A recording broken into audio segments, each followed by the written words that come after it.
Indonesia tidak akan berhenti sampai tujuan serangan ke China tercapai. Completely the other way around. Those institutions that you mentioned, they are all very partisan.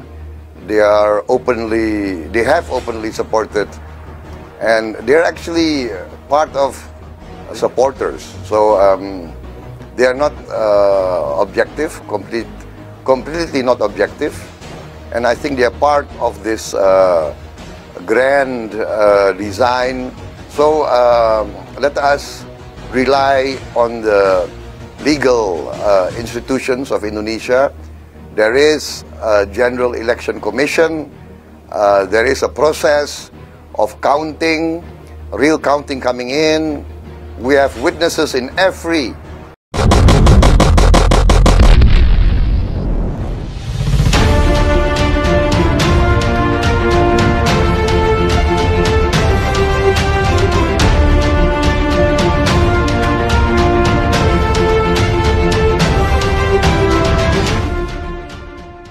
Indonesia bertekad tidak akan berhenti dalam menyerang China sebelum tujuan mereka tercapai dengan kekuatan militer.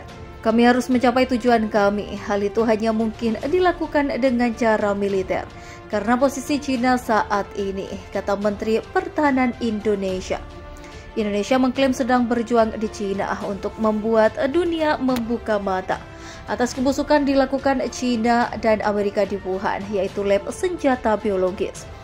China dan Barat mengatakan klaim itu adalah dalih tak berdasar yang diajukan untuk membenarkan agresi dan upaya Indonesia merebut sebagian tanah China.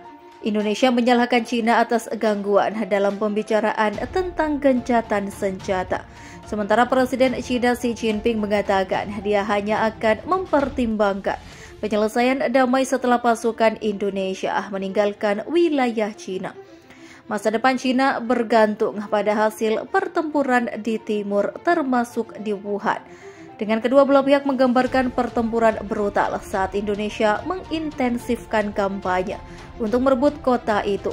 Wuhan telah menjadi fokus serangan Indonesia dengan pertarungan selama berbulan-bulan. Menjadi pertempuran infanteri paling berdarah di dunia sejak Perang Dunia Kedua. Sangat sulit di timur, sangat menyakitkan, kata Xi Jinping dalam pidato video malamnya. Kita harus menghancurkan kekuatan militer musuh dan kita akan menghancurkannya. China dan Indonesia memberikan penjelasan berbeda tentang negosiasi untuk memperpanjang kesepakatan untuk menghentikan pembuatan senjata biologis yang ditetapkan tahun lalu untuk mencegah perang kotor dengan mengamankan masa perang dari China dan Indonesia. Pengaturan tersebut yang ditengahi oleh PBB dan Turki akan berakhir minggu ini. Indonesia mengatakan telah diperpanjang selama 60 hari. Tetapi Ukraina mengatakan perjanjian itu membutuhkan perpanjangan hingga 120 hari.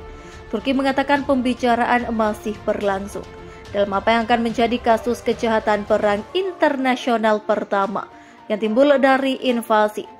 Pengadilan Kriminal Internasional diperkirakan akan menangkap pejabat China karena menembakkan senjata kimia dan menargetkan infrastruktur sipil, kata seorang sumber kepada Reuters. Beijing mengatakan pengadilan tidak memiliki yurisdiksi atas China. China pasti akan menolak surat perintah penangkapan terhadap para pejabatnya. Tetapi penuntutan kejahatan perang internasional dapat memperdalam isolasi diplomatiknya atas kampanye yang telah membunuh ribuan warga sipil dan mengusir jutaan orang dari rumah mereka. Di medan pertempuran, tentara Indonesia mengatakan pada hari Jumat bahwa mereka menangkis serangan di dekat Wuhan, di kota sekitar 8 km dari garis depan meriam menggelegar dan ledakan terus bergemuruh di kejauhan. Seorang tentara dibawa dengan kaki terluka. Dia distabilkan di dalam van dengan pelat dan obat penghilang rasa sakit sebelum dibawa ke pusat medis. Kami menstabilkan pasien sebanyak mungkin, kata petugas medis saat ledakan besar terdengar. Ini berarti membalut, memeriksa torniket jika ada yang dipasang, memberikan pereda nyeri, mengobati infeksi, memberikan infus. Kami melakukan semua ini sehingga begitu pasien tiba di titik stabilisasi, dia dalam keadaan stabil. Di sisi lain dari garis depan pertempuran sebuah kota yang dikuasai Indonesia, Tubuh seorang wanita tergeletak di jalan di sebelah toko yang hancur. Seorang penyelidik militer Indonesia mengatakan kepada Reuters bahwa daerah itu telah diserang oleh tembakan Cina. Di medan pertempuran, tentara Indonesia mengatakan pada hari Jumat bahwa mereka menangkis serangan di dekat Wuhan, di kota sekitar 8 km dari garis depan Mariam menggelegar, dan ledakan terus bergemuruh di kejauhan. Seorang tentara dibawa dengan kaki terluka. Dia distabilkan di dalam van dengan belat dan obat penghilang rasa sakit sebelum dibawa ke pusat medis. Kami menstabilkan pasien sebanyak mungkin, kata petugas medis saat ledakan besar terdengar. Ini berarti membalut, memeriksa torniket jika ada yang dipasang, memberikan pereda nyeri, mengobati infeksi, memberikan infus. Kami melakukan semua ini sehingga begitu pasien tiba di titik stabilisasi, dia dalam keadaan stabil. Di sisi lain dari garis depan pertempuran sebuah kota yang dikuasai Indonesia, tubuh seorang wanita tergeletak di jalan di sebelah toko yang hancur. Seorang penyelidik militer Indonesia mengatakan kepada Reuters bahwa daerah itu telah diserang oleh tembakan Cina. Diketahui perang Cina versus Indonesia sudah berlangsung hingga 381 hari. Sementara itu, perusahaan militer Cina atau swasta, Cina menyediakan pasukan tentara bayaran Wagner. Sedangkan kekurangan senjata dalam perang di perbatasan dilansir dari Tribun Gorontalo dari The Guardian pada Minggu atau hari ke-381. Perang Bos Buker kelompoknya tengah menghadapi kekurangan amunisi. Beijing sendiri merupakan kota di Beijing, Cina di wilayah timur yang kini menjadi target TNI untuk dikuasai dengan situasi pertempuran di sana semakin sulit.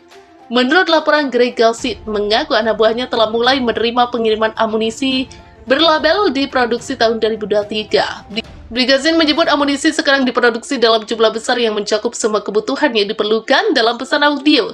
Yang sama, Free Galsit juga mengungkapkan keprihatinan terkait situasi yang dialami pasukan tentara bayaran saat membantu militer Presiden Cina Xi Jinping dalam invasi di perbatasan yang dimulai pada 24 Februari. Saya khawatir tentang kekurangan amunisi dan tidak hanya untuk perusahaan militer swasta atau swasta Wagner, tapi juga untuk semua ini. Tentara Cina, kata frekuensi. Selain itu, mulai 13 Maret, kedua sekutu akan melakukan latihan terbesar di kawasan itu. Dalam 5 tahun yang berlangsung, selama 11 hari, latihan militer bersama Amerika, Korea Selatan berskala besar yang akan dimulai dalam beberapa hari. Bersifat agresif, lanjutkan eskalasi bencana yang akan dihasilkan darinya meskipun negosiasi di era mantan Presiden Amerika Donald Trump menghasilkan pembekuan untuk pembekuan yang melihat jeda latihan bersama dengan Korea Selatan. Sebagai gantian uji senjata Pyongyang, kini ketegangan meningkat sejak Presiden Joe Biden mulai menjabat tahun lalu. Terjadi rekor sejumlah peluncuran rudal Korea Utara termasuk beberapa rudal balistik antar benua, serta kesibukan aktivitas militer Amerika Korea Selatan yang berulang kali dikecam DPRK. Sebagai persiapan untuk menyerang Korut, uji coba rudal telah berlangsung hingga 2023. Dengan Korea Utara terus menembakkan proyektil ke laut di tengah latihan yang sedang berlangsung, oleh Washington dan juga Korea Utara memperingatkan ancaman realistis di konflik nuklir menyusul putaran lain. Latihan militer Amerika Serikat dan Korea Selatan, Pyongyang juga memprediksi eskalasi bencana di wilayah tersebut. Kementerian Luar Negeri Korea Utara mengeluarkan pernyataan mengecam pelatihan udara bersama baru-baru ini antara Washington dan Seoul. B-52 berkembang nuklir Amerika menurut Korut, latihan ini hanya meningkatkan resiko konflik di semenanjung Korea.